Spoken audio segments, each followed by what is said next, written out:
6 सांसद उद्धव ठाकरे की पार्टी में बागी और अब क्या यूपी में 25 की बारी है। सवाल इसलिए क्योंकि अखिलेश यादव की पार्टी में टूट की खबर है और यह खबर कल से आई और किसने दी? ओम प्रकाश राजभर। ओम प्रकाश राजभर का एक ट्वीट कल से कैसे हलचल मचाए हुए और उसके बाद तो वो ट्वीट पे ट्वीट कर रहे हैं। ऐसा लग रहा है कोई खेल चल रहा है उनके और अखिलेश यादव के बीच। कल से सब पूछ रहे हैं कि सपा में क्या टूट होने वाली है। उन्होंने लिखा, तो सुनो, सपा के बागी सांसदों के गुट का नेतृत्व उत्तर प्रदेश की बागी भूमि का एक लाल करने वाला है और ये बलिया का लाल है। सवाल है कि कौन है बलिया का लाल जो समाजवादी पार्टी में भूचाल लाएगा। यूपी में 2027 से पहले सपा में टूट को लेकर कई दावे हैं। ओपी राजभर जल्द टूट होने की बात कर रहे हैं। आज सुबह ओपी राजभर ने एक बार फिर एक पोस्ट किया, बागी सांसदों का नेतृत्व बागी भूमि का लाल करेगा। सपा कार्यालय में ब्राह्मणों को तिरस्कृत किया गया, उससे बागी बलिया का लाल बहुत आहत है। समाजवादी पार्टी में अब टूट होकर रहेगी, ये कहा ओपी राजभर ने। और उन्होंने कहा, पूरा सैफई खानदान मुझे गाली देने में जुट गया है। अखिलेश अब सांसद बचाओ अभियान में जुट जाएं। दुखी निराश सांसदों के घर जाकर उनसे माफी मांगे। राजभर का इशारा था सपा सांसद सनातन पांडे की ओर।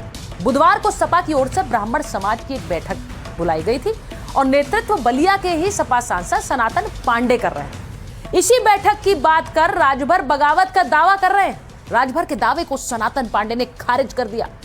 सपा से बागी हुआ तो संन्यास ले लूंगा, ये कह रहे हैं सनातन पांडे। अब उन पर आ गई है तो वो भी ये बता रहे हैं कि सपा से उनका रिश्ता अटूट है, वो किसी कीमत पर अलग नहीं हो सकते।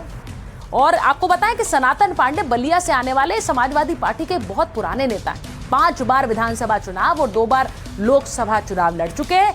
1996 में सरकारी नौकरी छोड़ी थी, तब वो सपा में शामिल हुए थे और सपा के साथ जुड़े रहे और सक्रिय भूमिका निभाते रहे हैं। अब सनातन पांडे अपनी तरफ से सफाई दे रहे हैं, सुनिए क्या कह रहे हैं। ओम प्रकाश राजभर हमारे क्षेत्र से विधायक हैं। उनके मैं हर कृत्य को जानता हूँ। वो कोई भाषा ऐसी नहीं बोल रहे हैं जो उनकी स्वयं की भाषा है। वो भाषा तो भारतीय जनता पार्टी की भाषा को बोलने का काम कर रहे हैं। उनके समय में आ रहा है कि अगर हमारी ज़मीन जायदाद जो है वो भी नंबर 2 की है और उनको डरवा दिया जाएगा, धमका दिया जाएगा, हैं? और जात के ब्राह्मण हैं, उनको मुकदमे ला दिए जाएंगे और सनातन पर डर जाएंगे। तो न सनातन के पास नंबर 2 की ज़मीन है, न सनातन पर नंबर 2 का धन है, और न कोई ऐसी गोली बनी है कि विधि के जो विधान ने विधि को लिख दिया है उससे पहले कोई मुझको मार सके। और जन्मजात समाजवादी हूँ, अंतिम सांस तक समाजवादी रहूँगा।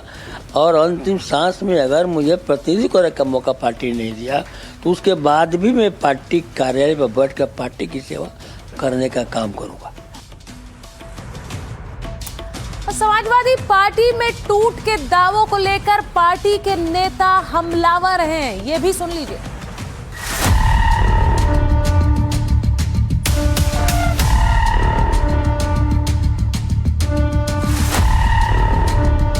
समाजवादी पार्टी एक है, हमारे सभी सांसद विधायक एक हैं।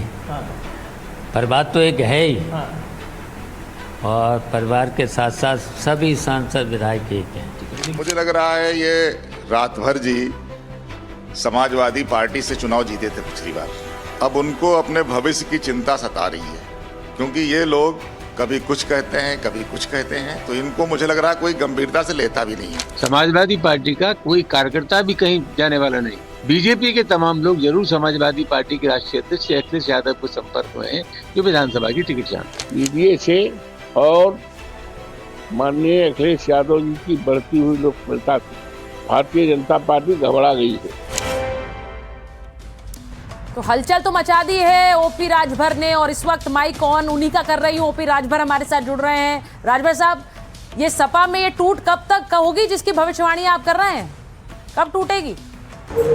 सत्र लोकसभा का चलने जा रहा है जी, उसी लोकसभा सत्र के दौरान बड़ा खेल होने वाला है।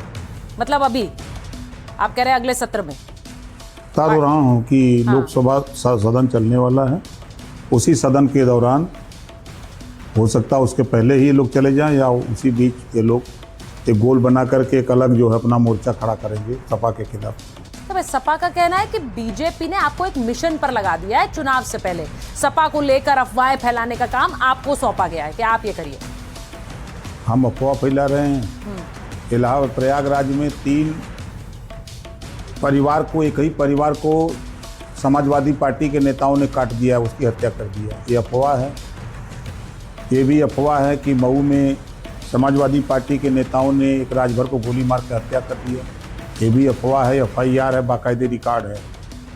बाराबंकी में राजभर का गर्दन काट दिया समाजवादी पार्टी का नेता, बाकायदे FIR है, वो अफवाह है। अभी उन्हीं के सांसद ने बयान दिया, बहुसंख्यक को भी 20 बता दिया, ये भी अफवाह है। उन्हीं के समाजवादी पार्टी का जिलाध्यक्ष हरदोई अभी महिलाओं के ऊपर क्या क्या टिप्पणी किया है, ये भी अफवाह है। अभी उन्हीं की पार्टी का भाटी ब्राह्मणों को वेश्या कह दिया, वेश्या की तुलना कर दिया, ये भी अफवाह है। तो ये तो जितनी चीज़ें हम बता रहे हैं, ये सब समाजवादी पार्टी के कारनामे हैं ना, कि हमारे कारनामे हैं। नहीं, आपके नहीं हैं। आप भले ही, आप तो हमलावर हैं समाजवादी पार्टी पर, लेकिन आपने तो नाम भी आज ले दिया। आपने कहा बलिया का लाल वो कराएगा बगावत, वहां सनातन पांडे आ गए सफाई देने के लिए।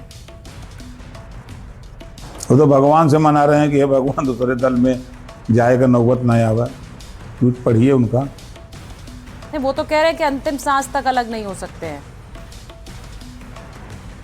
वो तो यही कह रहे हैं। वो कह रहे हैं अंतिम सांस तक अलग नहीं होगा। भाई अगर साच को आँच किस बात की? हाँ, साच अगर है तो उसको आँच किस बात की है? उनको करना चाहिए ना।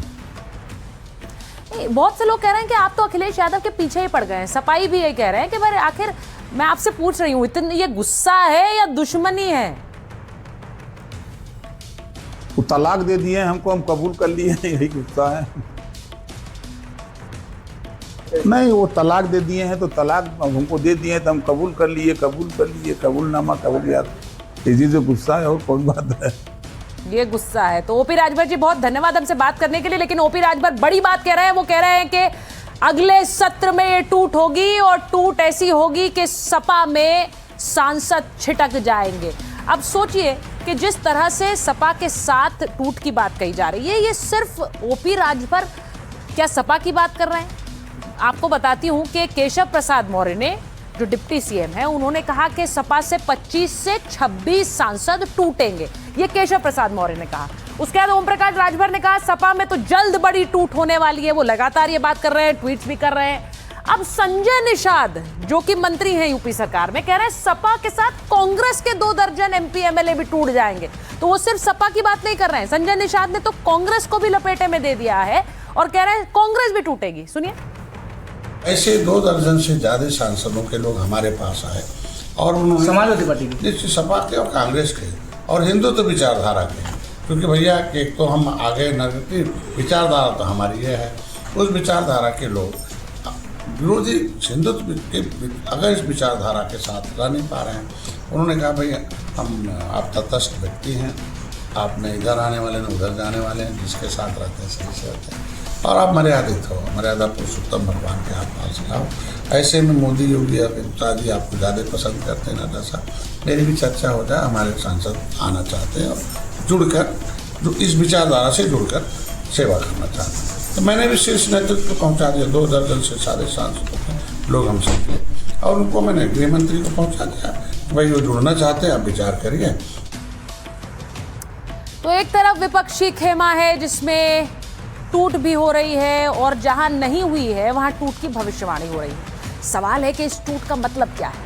क्या एनडीए मॉनसून सत्र से पहले ही 2/3 बहुमत के करीब पहुंच रहा है? कांग्रेस यही आरोप लगा रही है। लोकसभा में इसके लिए नए समीकरण बनाने की कोशिश की जा रही है। अब क्या वाकई एक सुपर एनडीए बनकर तैयार होगा? सुपर एनडीए, अब इसका मतलब क्या है? यानी 2/3 बहुमत वाला एनडीए क्या बनकर तैयार हो सकता है? मैं जरा गणित समझा देती हूं आपको। अब आप संसद में इस वक्त की जो तस्वीर है वो समझिए। एनडीए के पास 293 सांसद हैं। अब इसमें टीएमसी के बागी के 20 जोड़ दें आप, तो ये और यूबीटी शिवसेना के 6 सांसद जोड़ दें, तो संभावित एनडीए सांसद कितने हो जाते हैं? 319। ये हो जाएगा आंकड़ा। और संसद में 2/3 बहुमत के लिए 360 सांसद चाहिए, इसे भी समझिए। 2/3 आंकड़ा जरूरी क्यों है ये मैं आगे आपको समझाऊंगी, लेकिन अभी का जो गणित है टूट के बाद वो ये है। अब अगला स्क्रीन चलाइए इसके बाद। अब आप समझिए कि एनडीए 293, टीएमसी के बागी 20 और इसी के साथ यूबीटी शिवसेना 6, समाजवादी पार्टी के 25। ये सिर्फ संभावित है, ऐसी कोई टूट पार्टी में नहीं हुई है, मैं फिर बता दूं। लेकिन डीएमके के 22 इसलिए कह रहे हैं क्योंकि कांग्रेस से नाराज है, इंडिया गठबंधन से छिटकी हुई है। अगर इन सब को मैं मिला दूं तो संभावित एनडीए 366 हो जाएगी, जो कि संसद में 2/3 आंकड़ा 360 से 6 सांसद ज्यादा है। क्या इसीलिए सुपर एनडीए की बात हो रही है, 2/3 बहुमत की बात हो रही है? लेकिन एक तस्वीर और है, उसे भी समझ लीजिए। अगर समाजवादी पार्टी के 25 सांसद और डीएमके के 22 सांसद किसी भी तरह के बिल पे वोटिंग से नदारद रहें, यानी गायब रहें, तो ये 47 सांसद गायब हो जाएंगे। अगर 47 सांसद कम होते हैं तो लोकसभा का आंकड़ा घट जाएगा, तो 2/3 के बहुमत के लिए सिर्फ 329 सांसद चाहिए। और 329 सांसद कैसे होंगे अभी नहीं पता है, अगला स्क्रीन चलाइए। लेकिन 329 सांसद उस समय चाहिए होंगे, तो संभावित एनडीए 319 और अन्य सांसद 15 हैं। तो इनमें से अगर 10 इस तरफ एनडीए का समर्थन कर दें तो भी किसी तरह का 2/3 बहुमत संसद में बिल पास कराने के लिए एनडीए के पास हो सकता है। तो ये समीकरण है जो आपको मैंने समझाए हैं। अब इन्हीं 3 समीकरणों को लेकर विपक्ष बीजेपी पर आरोप लगा रहा है, कह रहा है कि उसे सांसदों को तोड़ने की कोशिश की जा रही है। मैं शिवसेना में कौन एमपी को क्या करना चाहिए मैं तो टिप्पणी नहीं कर सकता हूं, और हम तो पार्लियामेंट के समय में सब एमपी से सहयोग मांगते हैं। देश के लिए महत्वपूर्ण बिल जब हम लाते हैं पार्लियामेंट में, तो हम सारा मेंबर्स ऑफ पार्लियामेंट से हम सहमति लेना चाहते हैं, सबसे समर्थन मांगते हैं ताकि बिल पारित हो। तो चलाओ। रिजिजू कह रहे हैं कि बिल पास कराने के लिए सबका समर्थन मांगेंगे। सवाल है वो कौन से बिल हैं जिन्हें बीजेपी हर हाल में पास कराना चाहती है। लोकसभा में 2/3 बहुमत के बिना ये मुमकिन नहीं होगा, और इसीलिए ये सुपर एनडीए की बात मैं कर रही हूं। सबसे पहले परिसीमन बिल अप्रैल में पास कराने की कोशिश 54 वोटों से गिर गया। लोकसभा में 2/3 बहुमत होता तो पास हो जाता। अभी लोकसभा की 543 सीटों के लिए चुनाव होने हैं। बिल पास होगा तो लोकसभा में 850 सीटें हो सकती हैं, और जिन इलाकों में बीजेपी मजबूत है वहां की सीटें बढ़ेंगी। चुनाव में बीजेपी को इसका बड़ा फायदा हो सकता है, इसीलिए दक्षिण के राज्य इसका विरोध कर रहे हैं। तो ये आपको बताऊं, और अगर ये बिल पास हुआ तो महिला आरक्षण बिल भी लागू हो जाएगा, क्योंकि महिला आरक्षण बिल में एक शर्त जुड़ी हुई है, वो परिसीमन बिल की शर्त है। विपक्ष ने तो महिला आरक्षण को हाँ कर दिया है, लेकिन सिर्फ परिसीमन के चक्कर में वो भी लटका हुआ है, तो वो भी पास हो जाएगा। दूसरा है एक देश एक चुनाव, 1 नेशन 1 इलेक्शन। इसके लिए भी 2/3 बहुमत की जरूरत है। एनडीए अगर इसे पास कराना चाहता है, सरकार ने दिसंबर 2024 में इसे पेश किया, संसद में 2/3 बहुमत न होने की वजह से यह लटक गया। आम सहमति के लिए एक जेपीसी में भेजा गया, 1.5 साल से अटका रहा। बिल पास हुआ तो लोकसभा और राज्यों के चुनाव साथ होंगे। बीजेपी इसे देश के विकास के लिए जरूरी बताती रही है। बीजेपी की दलील है कि लगातार चुनाव पर पैसा खर्च होता है, लेकिन विपक्ष को इसमें बीजेपी की चाल नजर आती है। बीजेपी राज्यों के चुनाव भी राष्ट्रीय मुद्दों पर लड़े जाएंगे, जिसकी वजह से बीजेपी को एक एडवांटेज होगा, तो यह भी पास हो सकता है। और इसी के साथ यूसीसी बिल को भी पास कराने की कोशिश बहुत लंबे समय से कर रही है बीजेपी, और अलग अलग राज्यों में इसे ला भी दिया गया है। और अगर 2/3 बहुमत होगा, हालांकि इसके लिए कॉन्स्टिट्यूशनल अमेंडमेंट नहीं है, लेकिन इसके लिए भी अगर 2/3 बहुमत होगा तो ये भी एक तस्वीर जाएगी कि ज्यादा से ज्यादा लोग इसके समर्थन में खड़े हुए हैं राष्ट्रीय स्तर पर। तो यूसीसी तो सामान्य बिल है, लेकिन इसी के साथ साथ विपक्ष लगातार हमलावर है इस 2/3 की स्ट्रैटेजी पर।